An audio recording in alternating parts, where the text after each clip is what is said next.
All right, in this video, we're going to talk about the cross product between two vectors. So the cross product between two vectors is another vector.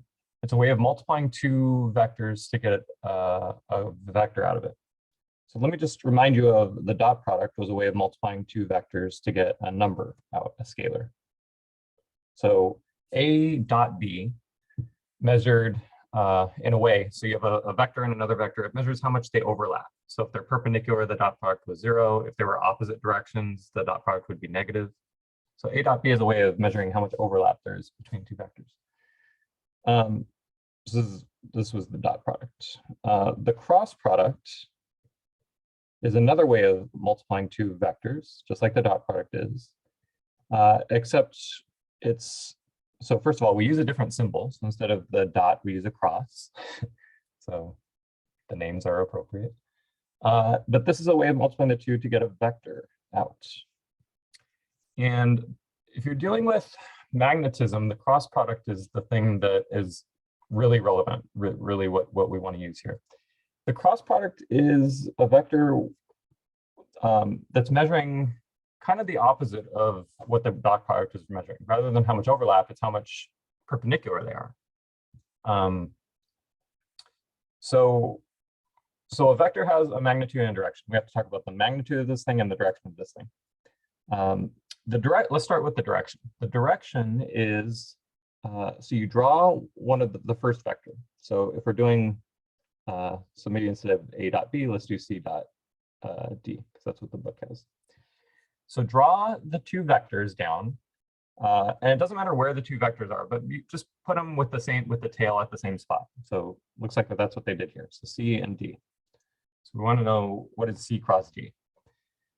When you have two vectors that aren't parallel or anti-parallel, so we'll talk about that case later, because the cross product will be 0 in that case. But if you have two vectors that aren't parallel or anti-parallel, they define a two-dimensional plane. So in other words, C, if you just had C by itself, that's just a line in space that defines one dimension.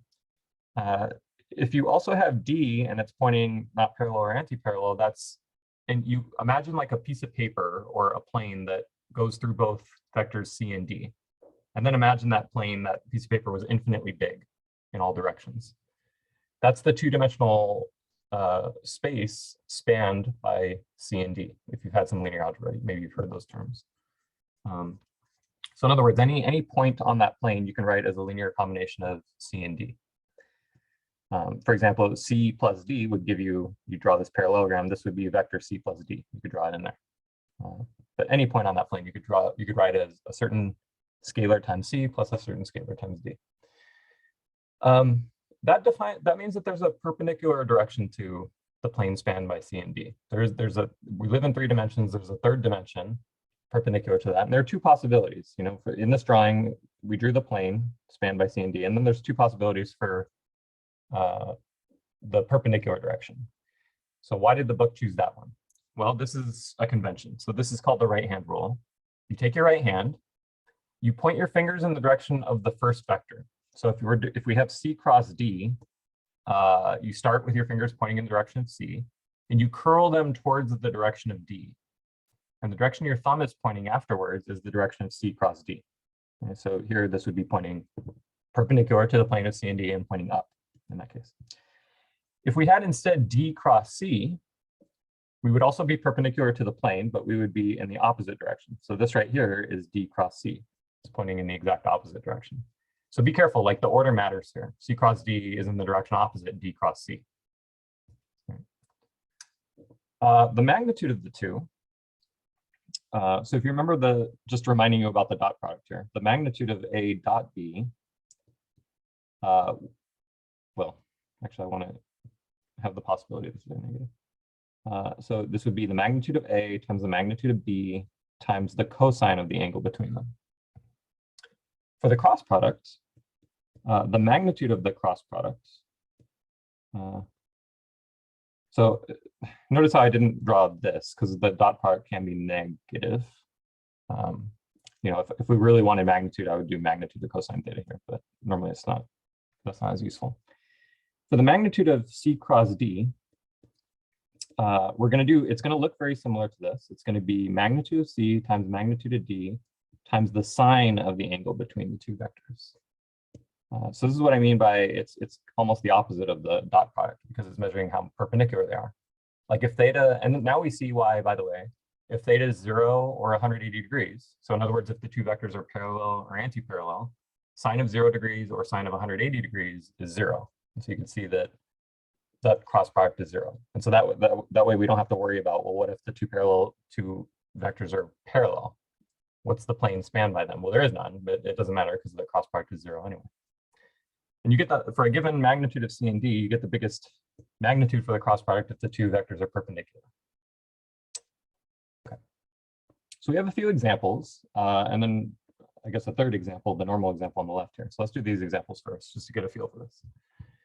So feel free to pause the video as we introduce any one of these. So example 1, A cross B. So take your right hand, point your fingers in the direction of A, and curl your fingers towards the direction of B. And B in this case is out of the plane, out of the screen. B is out of the screen, to clarify what this symbol means.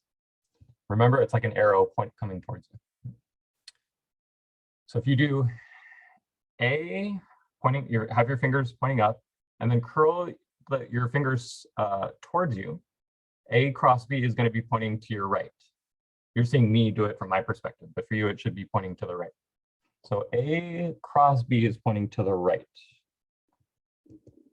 And notice how A cross B is perpendicular to both A and B. So if this is to the right, this is perpendicular to this. And if you have a vector coming out of the screen, then any vector in the screen is going to be perpendicular to that. So perpendicular to either A or B. And that should always be the case. So the resultant vector after the cross product needs to be perpendicular to both of these two things. That's part of the definition. Okay, example 2, direction of A cross B. Right hand, fingers towards A, curl your fingers towards B. A cross B in that case should be into the screen.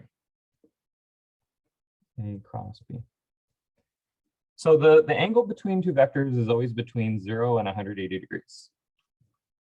That angle theta in that formula is the minimum angle. So like you could also maybe say this is the angle between them, but the part of this definition has in mind that theta is between 0 and 180 degrees.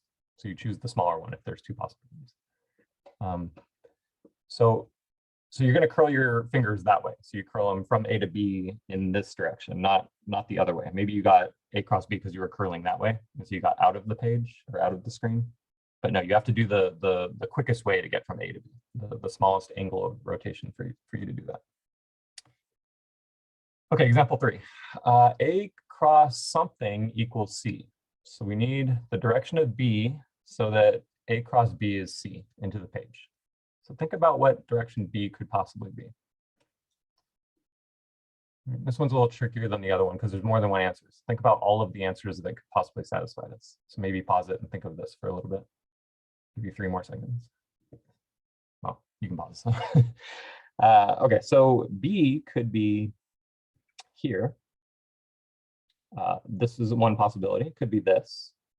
Could be this. Like the input vectors don't have to be perpendicular to each other. It's just that the output has to be perpendicular. So B could be any of these.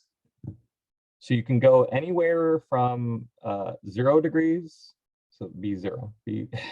You can go anywhere from, you have to be better than 0 degrees. You have to be more than 0 degrees, but less than 180 degrees. So B could lie anywhere south, under this line, and A cross B would be into the screen exactly, which is what C is. So B could be any of these. B could be any of these. Now, if we wanted to maximize if we had a given magnitude of B and a given magnitude of A, and we wanted to maximize the magnitude of C, we would choose the perpendicular direction. So maybe you, by default, chose the perpendicular one. So you gave the direction that would give the biggest value of C, given the magnitudes A and B. Now, the reason this is relevant for magnetism is because a positive charge moving in a certain direction will create a magnetic field. And the direction of the resultant magnetic field, the direction of the contribution, so by B, we want to know the magnetic field at this point. And that point could be anywhere. We just happen to label a random point. The direction of the magnetic field at our point P is in the direction, so the magnitude is given by the Biot-Savart law. We'll talk about that later. But it's in the direction of QV cross R hat, or R vector. So R points from the source charge to the point of interest. So that's this vector right here. This is R hat or R vector, same direction. And QV, if you have a positive charge, it's the direction the positive charge is moving. If you have a negative charge, then Q times V is the opposite the direction of V. But no matter what your charge is, this is the relevant vector for the magnetic field contribution. So this is just like some of those other example problems, right? So what's the cross product of QV cross R hat? So you take your right hand, point it up, point your fingers upwards, and curl your fingers towards R, towards the R hat vector. And what you get is a vector that's into the screen. So answer, into the screen.